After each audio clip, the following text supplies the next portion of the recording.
Hey, welcome to Wednesday's Words of Worship. Now, today is our third and final episode about packing for our spiritual journey.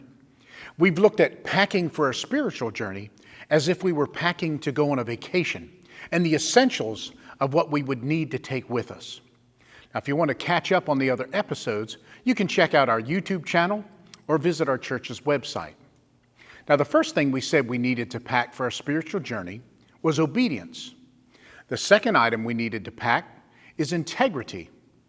And the last thing we'll pack today is submission.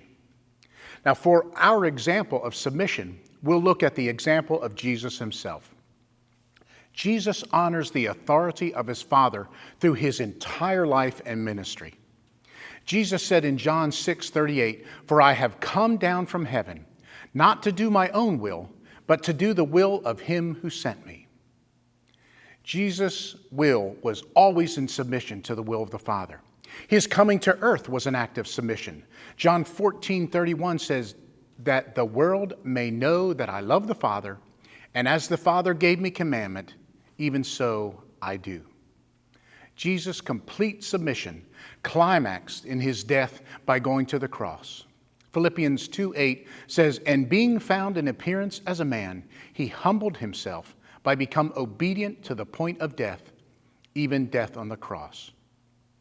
Now, Jesus' prayer to the Father in Gethsemane clearly shows that Christ's own death was the only way to save lost men and women. And Jesus, fully aware of all the suffering to come, was submissive to the will of the Father. Jesus said in his prayer, "Father, if thou art willing, remove this cup from me, yet not my will, but thine be done." Submission is not an easy task, and the level of Christ's submission sets a very high standard for us. When Jesus taught his disciples to pray in Matthew 6, Jesus tells them and us to desire to do the Father's will. He said, "Pray then in this way, Our Father who art in heaven." And within the next few phrases, he says, "Thy will be done."